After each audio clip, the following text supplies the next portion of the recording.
Bien, maintenant j'aimerais revoir avec vous le schéma, cette fois-ci de l'intestin grêle, que j'ai mis aussi dans votre document de cours, afin que j'y apporte aussi quelques compléments. Alors, dans la description de ce tube, enfin de la continuité de ce tube digestif qui est l'intestin grêle, donc je vous rappelle que l'estomac débouche dans le duodénum, et le duodénum c'est une espèce de anse qui va, elle, déboucher dans l'intestin grêle.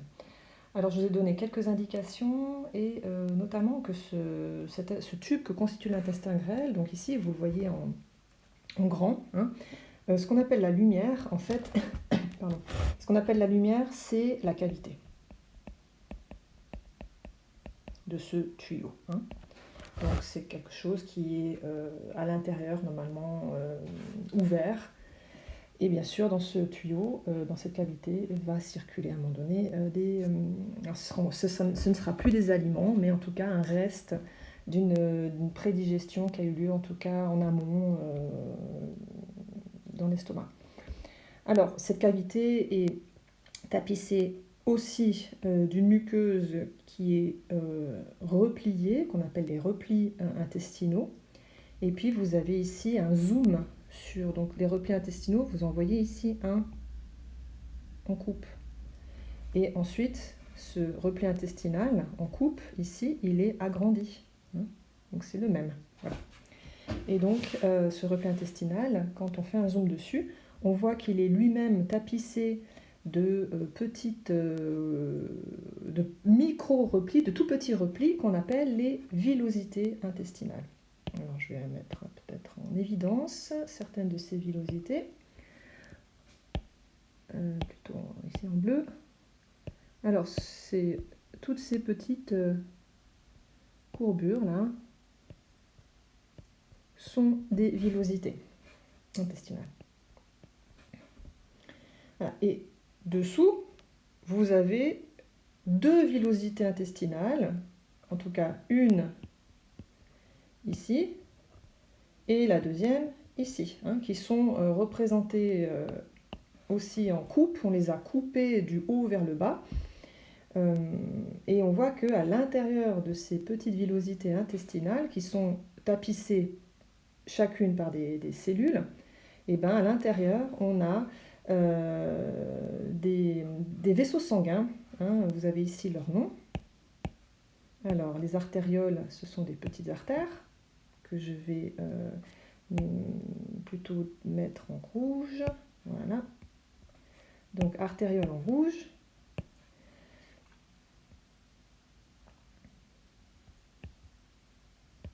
Ah non, attendez, je me suis trompée.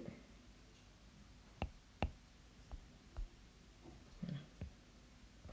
Et donc, vous voyez que les artérioles, à un moment donné, elles vont... Donc, elles passent sous les villosités, mais elles rentrent aussi à l'intérieur. Voilà. Et je vais faire le rouge ici.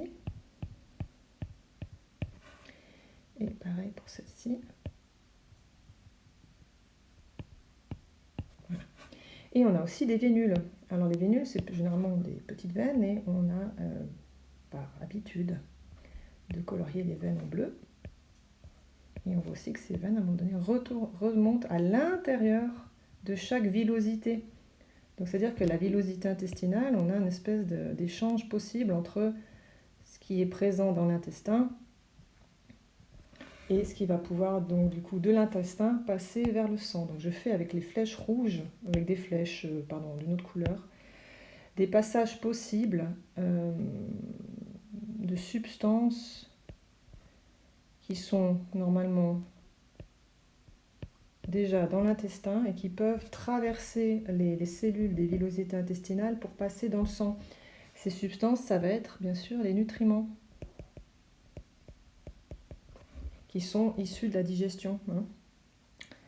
Voilà. Alors, on revient un peu à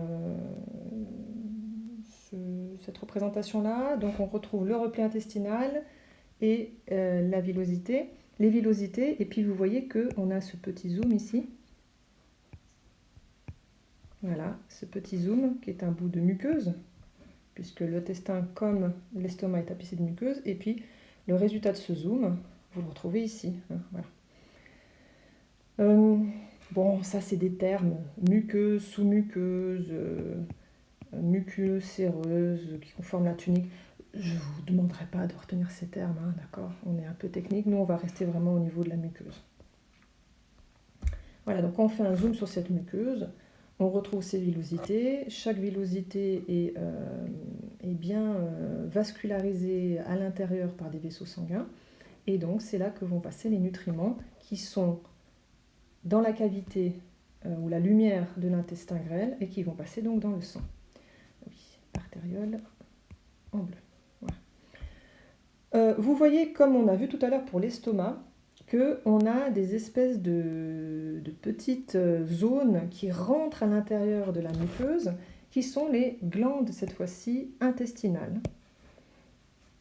Donc, je vais les mettre en évidence. Donc, les glandes intestinales, voilà, c'est cette zone-là. Et aussi un petit bout ici. Voilà. Alors que la villosité, elle est vraiment au-dessus, elle est orientée vers l'intérieur de la cavité de l'estomac. Donc dans ces glandes intestinales, bien sûr, vous allez avoir un suc qui va être sécrété. Et comme son nom l'indique, ça va être la sécrétion du suc intestinal.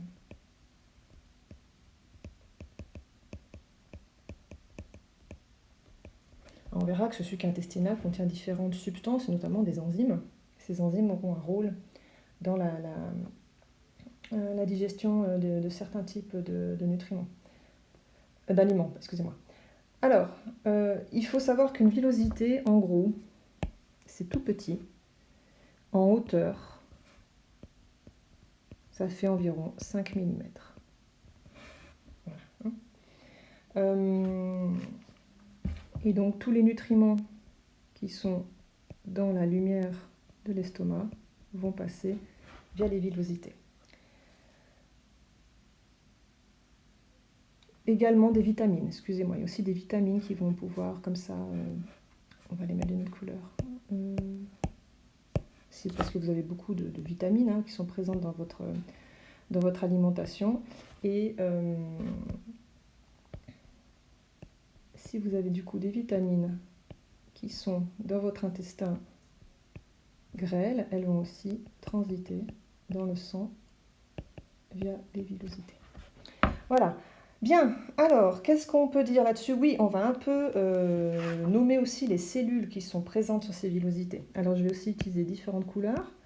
Donc, je vais mettre en un vert assez foncé, hop, les cellules qui sont vraiment, qui tapissent vraiment les glandes intestinales. Ben, très logiquement, si ce sont les cellules qui tapissent les glandes intestinales, ce sont par définition les cellules qui sécrètent le suc intestinal. Donc je vais le mettre ici.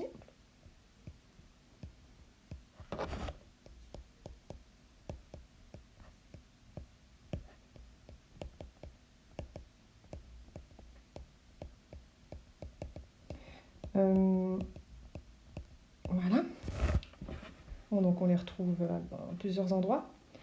Et par logique, toujours, ben, on a vu que les villosités, en fait, elles absorbent les nutriments ou les vitamines pour les faire passer dans le sang. Alors j'ai eu un petit décalage, bon, je crois que, comment on va faire? J'ai eu un petit décalage de mes vaisseaux sanguins là. Alors attendez, je vais un peu corriger des choses. Voilà. Voilà.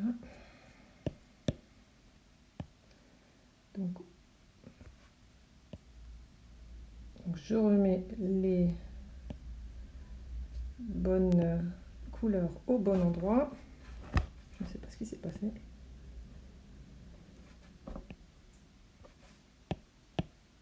Donc je refais en rouge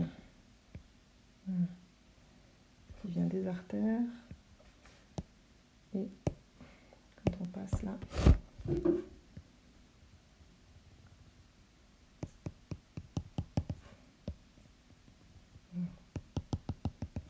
et je remets en bleu qui est relatif aux veines. Ouais, je vais quand même vous mettre que c'est des vaisseaux sanguins, hein, pour pas qu'on...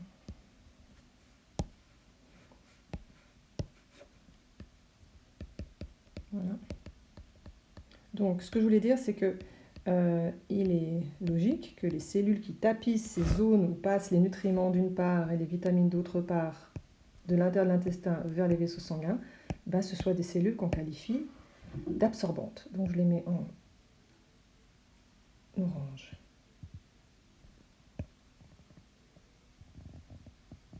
Voilà.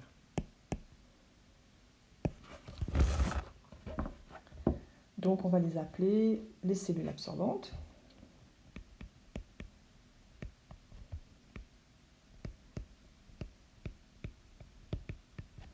Donc, elles sont ici. Elles sont même ici. Et on les retrouve aussi ici. Voilà. Donc, ce sont ces cellules oranges. Alors, ces cellules absorbantes, comme le nom l'indique, absorbent les nutriments et les vitamines pour que ces nutriments et ces vitamines puissent passer dans le sang. Bien sûr, cette absorption se fait par diffusion. On a vu déjà ce terme. Donc, absorption des nutriments par diffusion. Ça, c'est leur rôle. Je crois que c'est bon. Et parfois, on a un transport ou par transport actif. Ça aussi, c'est des transports qu'on a vus dans le cadre du cours.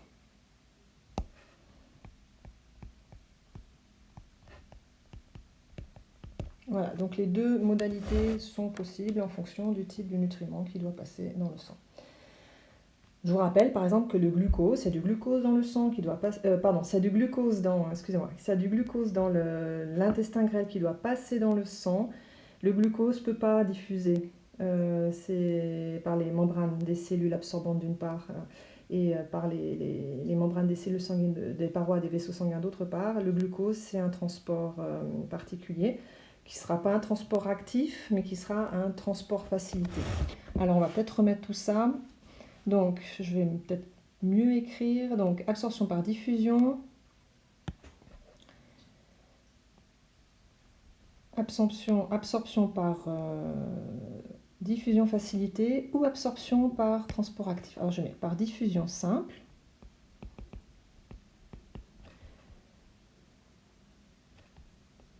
Ou par diffusion facilitée, ce qui sera le cas du glucose.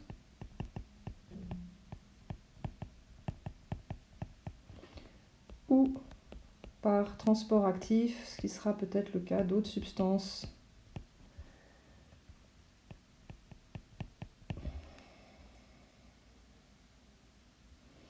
Voilà. Je crois que j'ai... Oui, alors ce que je voulais du coup finir avec vous, c'est deux choses. Ce sang. Alors si on regarde bien, en fait, il y a du sang qui vient des artères et du sang qui repart dans les veines. Alors, en fait, le sang qui va pouvoir s'enrichir en nutriments, c'est le sang qui vient d'abord des artères. Donc, ici, je vais mettre un sens de circulation du sang. Voilà. Le sang ici, il remonte. Et en bleu, le sang qui redescend.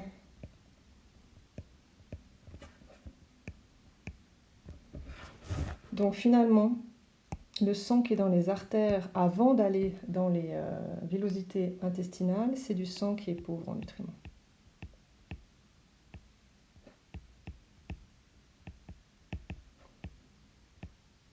Ensuite, ce sang rouge, pauvre en nutriments, monte à l'intérieur des villosités intestinales, récupère les nutriments, éventuellement les vitamines.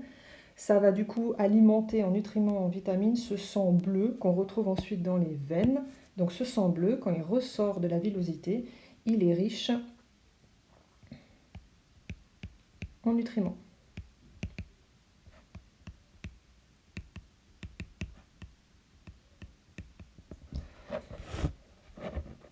Et il va emprunter une veine particulière dont on parlera plus tard, qu'on appelle la veine porte hépatique,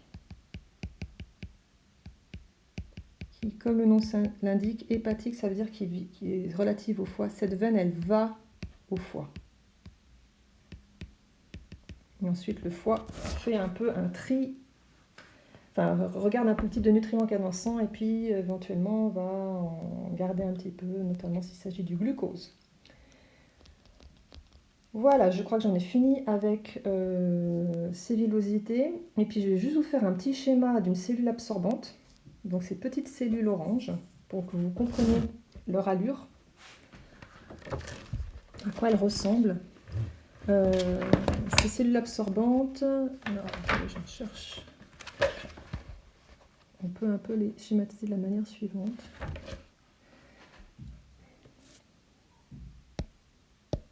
Alors, je fais ici un schéma. Ce sont des cellules qui elles-mêmes, alors je les oriente, hein. Ici je mets la cavité de l'intestin. Et ici vous avez donc la cellule absorbante, elle va avoir un peu cette allure-là.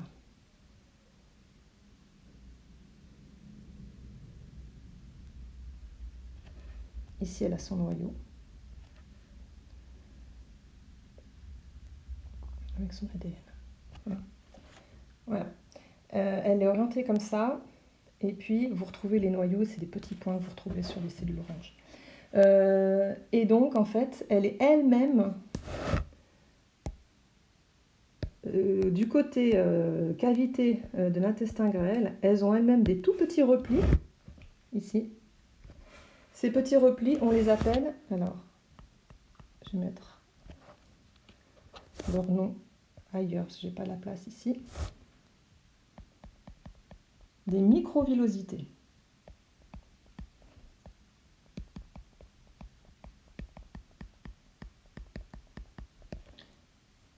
Égale, c'est un repli de la membrane des cellules absorbantes.